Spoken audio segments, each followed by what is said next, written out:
I totally get why people focus on the frog scenes and all the debates surrounding the joke scene, but I'm honestly baffled to why nobody seemed to talk about the moments that really shows how much Jinshi and Maomao have started to care for each other. Those moments, in my opinion, are far more telling of their relationship's development. It's a slow burn, and these scenes made my heart completely melt into the puddle. For example, let me explain the ones in the light novel 4. Near the end of Shisui's arc, after everything Maomao has been through, being kidnapped and even taking a few good hits from Shisui's mother, Jinshi and others finally manage to rescue her.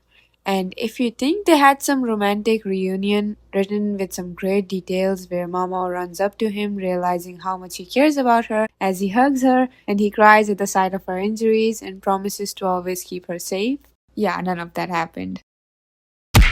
Maomao is left in a room with dead Shi clan children by Shisui, and after the explosion, she comes out of the balcony and sees the fortress being invaded. One of the invaders look very familiar to a man whose beauty hardly seemed to fit for the battlefield, and you can guess who he could be. She briefly wonders if he might actually have come to rescue her, but brushed it off thinking he doesn't have that much time to kill. She really has no idea to what lengths Jinshi and her father would go to keep her safe. And when Jinshi finally comes face to face with her, they both just stare at each other.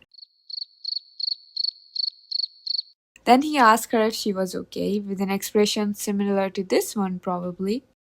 But this time Maomao isn't confused. Instead, she finds his expression of frustration and concern strangely reassuring. And the familiarity of it even makes her smile ever so softly. Before they could share more moments together, a soldier interrupts, calling Jinshi my lord heir. Though Jinshi does correct him, saying that the title now belongs to the emperor's and Gyokyo's son. This moment opens Maomao's eyes to Jinshi's true identity, and she jokes, "You seem to have aged a good deal, Master Jinshi." Jinshi glares at her with what she take it as annoyance. Pretty irrelevant, but it's funny how Maomao suspects that he isn't Emperor's brother either, as he looks so similar to Adwa, but she always tries not to think about it too much.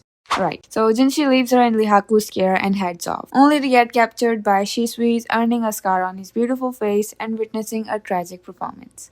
In the end, after everything was over, he goes to meet her again. She was sleeping in the carriage with Shi clan children. He noticed her swollen air and his heart aches, knowing none of this would have happened if she hadn't gotten involved with him. He also notices a bruise on her neck, and before he could reach out and inspect it further, she wakes up, giving him a look someone would have while they try to shoo away a nasty little fly. Her glare makes him stumble over his words, waving his hands as if to protest his innocence. Normally, Mama would have continued glaring at him, but then she noticed the bandage on his face and asked, "What's that?" Then she tries to brush it off, calling it just a graze, but Mama, being Mama, doesn't let him dodge the question. She corners him, and when she finally sees the wound, a stitched up cut across his cheek, it becomes clear to her that it clearly wasn't just a little scratch. "You were in a fighting?" she asks. "I could hardly sit back and watch while others put themselves in danger, could I?" He replies, "Why not? You're important enough." Her annoyance begins to show in her tone. It might just be because of the fact that she feels bad for the people around him, but it could be because she feels bad for him too, maybe a little. "I wish you wouldn't go running into danger. If you get yourself hurt, it will cause trouble for everyone around you," she says.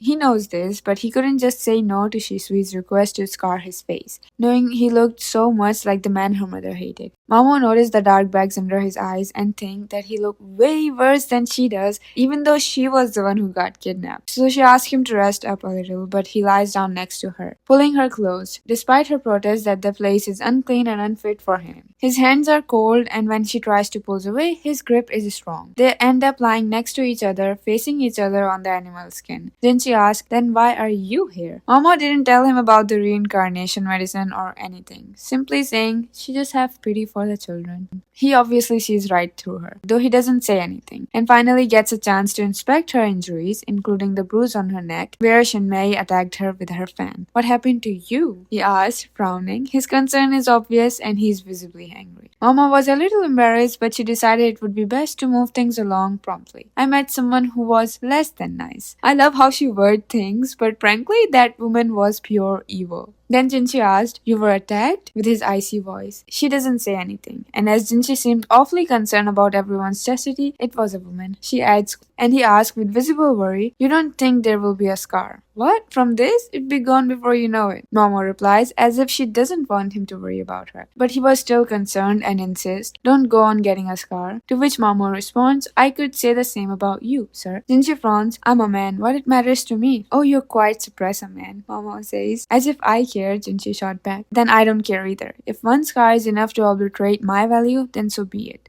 I love how she spoke her mind here, and I'm not the only one, because Jinshi also says, without sitting up or letting go of her wrist, that after you give me such a piece of your mind, am I such that one scar would obliterate my value? His hand tightening on her wrist, she could feel his cold hands now becoming warm. "Am I nothing more than my face?" he asked. And Maomao shook her head. "Frankly, a bit of a scar might do you good," she said more honestly than she could have meant to.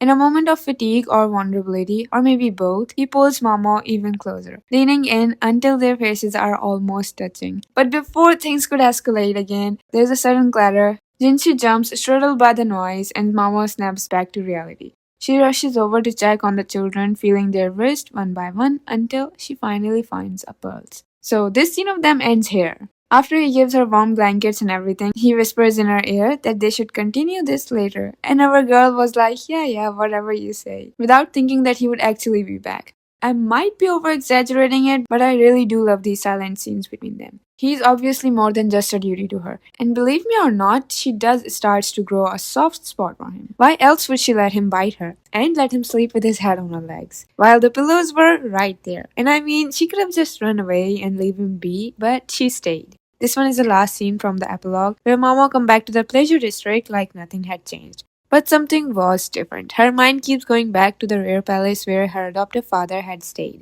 She wasn't working for Jinshi anymore. He does cross her mind, and she did thought about his wound, but she couldn't actually meet him since he's not working as a eunuch anymore.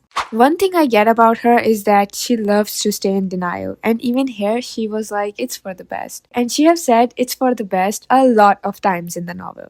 So now she stays up all night to create medicine and had to give herself several new wounds on her left arm to test them out. It wasn't working though, her pain tolerance was pretty high. So she decided to cut deeper, just to be sure, and picked up a small knife, tie a string on her pinky finger, but before she could harm herself, a beautiful voice interrupts her. "What are you doing?" Jinshi was standing there with his mask and a Gaoshun. The madam was also there. She was smiling, offering tea and asking him to relax and take his time. She was clearly eager to impress their visitor. Mama found her very suspicious, but our genius girl couldn't figure out why. Then she gave the folded cushion a smack to straighten it out and set it in front of Jinshi. He sat down and began his complaints about his work, and she listened. He was tired with all the work regarding She clan territories and dealing with all the stuffs. Her listening battery soon runs out, and her mind starts to wander off to other things when he calls out to her. "Don't pretend I'm not here," he says. "Sorry, sir, old habit," she replies. "Never mind, don't worry about it." Jinshi took a bite of the snack and drank down the rest of his tea. When Mama got up to move, she found Jinshi grabbing her wrist. "Yes, sir, what is it?" He tugged her to sit back down. He was staring the side of her face more intensely, gazing at her hair. She was fairly sure the bruise from where she had been struck had gone by now.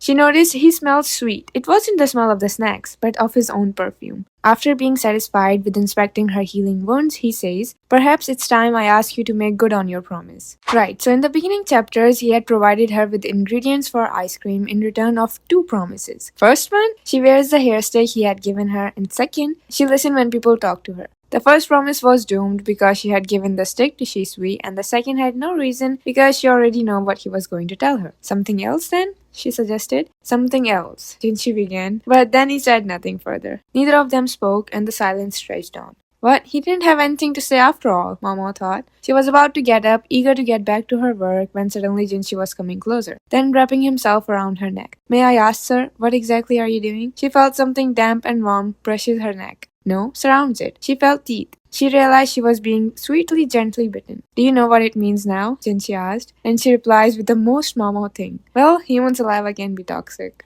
Jinshi said absolutely nothing to that. I'd like to get back to my work, sir, she protested. However, he ignored her protest and says, I know it takes more than a little toxin to bother you, and bit harder. It started to hurt a little and she smacked him on the back. He only bit down harder. And before she could stop herself, she was pounding him softly on the shoulder. Finally, she felt his lips move away from her neck. What, are you going to bite me to death? She asked. I wanted to at times, he replied honestly, but she really can't take any hints, and was wondering what was with this man when she found him embracing her. Jinshi smirked. Now, where were we? Flashback to the time he had said that they would continue later and Maomao had agreed. She finally looks at him and was distracted by the neat stitches and found herself reaching toward Jinshi's face. His eyes softened in a smile, looking somehow innocent. And are you poisonous as well? Jinshi was reaching out for Momo's chin when they got distracted. Again, it was one of the Shi clan children, Chao Yu, that have lost his memories and have started to live with Maomao. She took her chance and slipped past Jinshi, whose head literally dropped.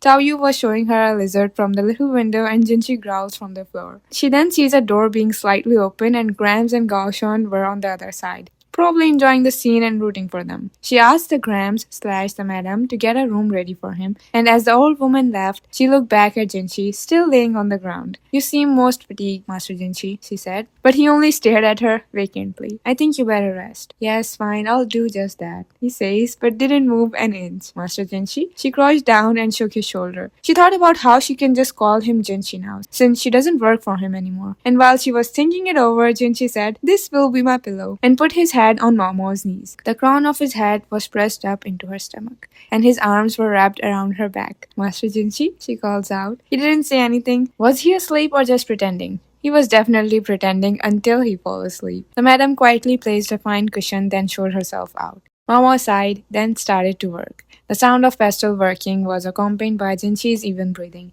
My legs are going to fall asleep, Maomao thought as she began working on a new medicine.